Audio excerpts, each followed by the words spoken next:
all other, ethical concerns, including, breaking in, to someone's house and stealing, what could be classified material in order to betray your country. Pretty dramatic. Yes. So I think that's completely right. I think there's two other dimensions, though, of his character.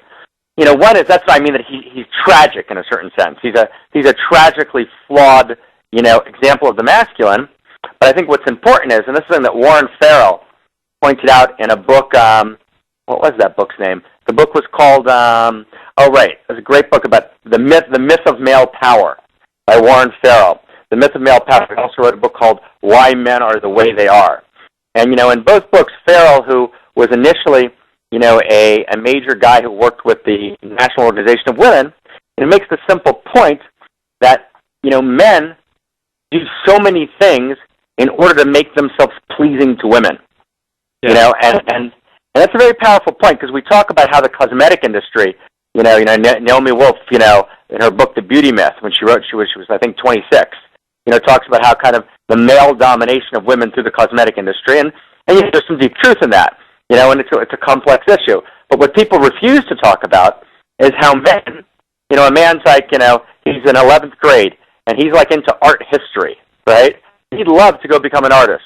But he actually knows that if he becomes an artist and he struggles, no woman's going to look at him. So he's forced to actually violate his own inner sense of integrity and to go into engineering, for example, when he has no interest in becoming an engineer and not an accountant, and not a doctor. He would actually like to be a landscape artist. But he just knows that, while men look at the body, women look at the body of the car, and if he doesn't actually make a living, then there's something, impotent in his maleness, and he's violated by that. And then he's forced to actually remake himself into something that he just doesn't want to be, and there's an actual profound feminine coercion there, which is actually just kind of missed because no one's willing to talk about feminine shadow. So I thought that this character, I don't remember his name, Luke, but the manager of the gym character was in that sense a tragic example of actually the emasculated male. That this is a man who clearly does have natural good values.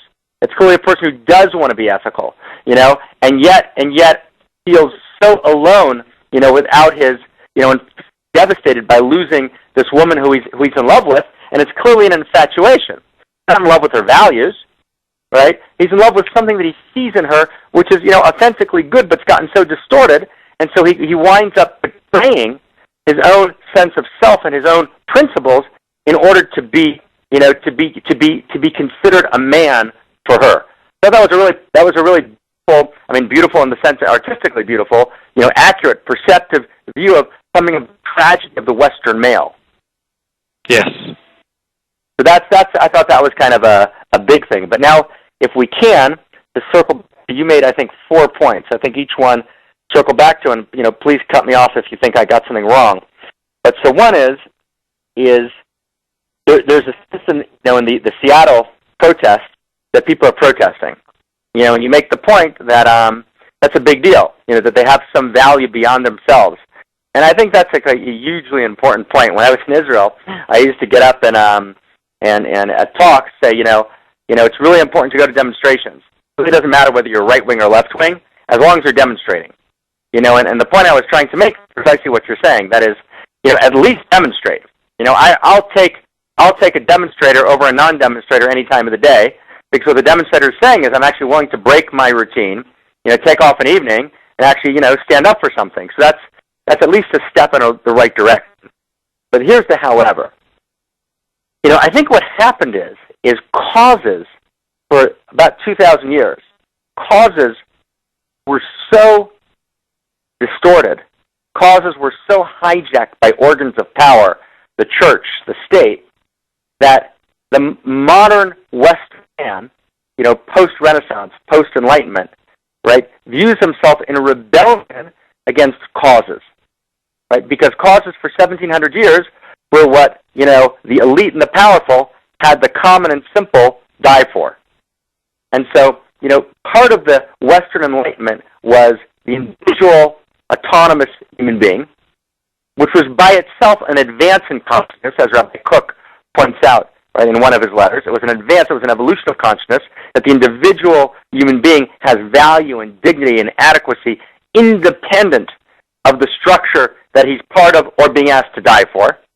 That was a big evolution of consciousness. But the shadow of that evolution, of course, became a kind of modern narcissism. A kind of modern, I exist only for myself. Not only am I an autonomous individual being who has value, but I'm actually a self-contained unit. I'm not part of a larger whole.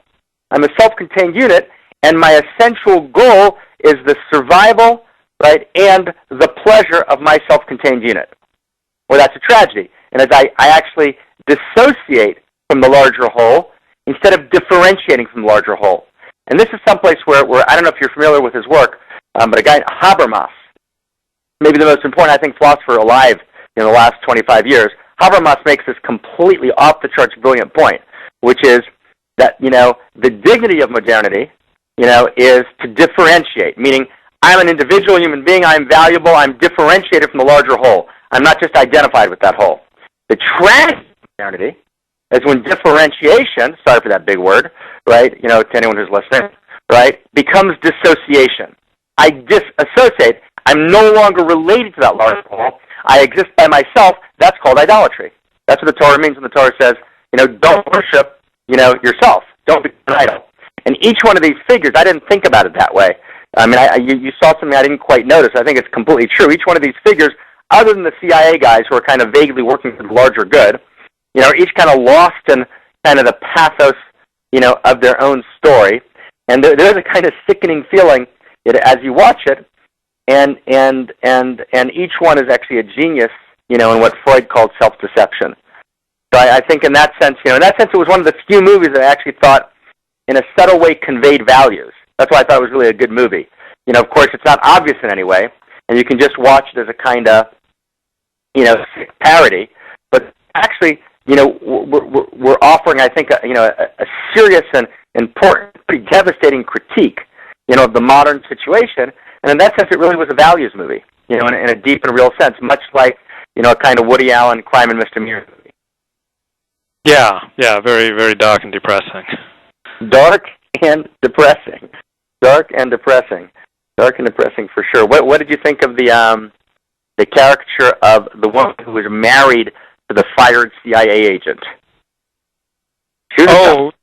Oh yeah, she was steel and ice, but I don't think she would. At least she wasn't a fool like her husband, the drunk. Right. Well, I mean, she was old, but she wasn't a fool. No, she wasn't a fool. No, the husband had become a fool, and how did he become that way? Well, he was a drunk. He was a drunk. Well, he was a drunk, but I want a holy brother. I want to challenge you on this because I actually, okay, this is when you're about to get mad at me. You ready? Okay, we have to kind of hit this core point here. I actually saw a little bit of him in you. Now, you're not drunk and you're not a fool. so not in that sense, but in a particular sense in which here's a guy who is actually a smart guy. He's perceptive. He's smart, right? But for years, he's seen the corruption of the system. Now, you guys remember in the beginning? I mean, for years, he's seen the system is just corrupt. And no one wants his real report, and it's this petty bureaucracy instead of kind of, remember when he's sitting on his easy chair with his dictaphone, remember dictaphones? He's trying to write his memoirs, and he's talking about the early days when there was a sense of idealism and there was a sense of, values, and he's had one disappointment too many. And, and he's perceptive. And sometimes, holy brother, I think of you as a person who's very, very perceptive, and who's kind of been disappointed one too many times by the corruption and the clay feet of the world. The question is, what do you do with that? So I mean, I offer that to you, and I'd be really interested in your response. So in that sense, I saw like a real parallel. Does that resonate with you at all? Or you think that's completely off the wall? I'd have to think about it, but I mean, for me, there are things that I do believe in, which save me from complete cynicism, and so I do believe in a transcendent moral code. I do believe in in the power of love and beauty and art to transform one, as illustrated in the movie The Lives of Other People, which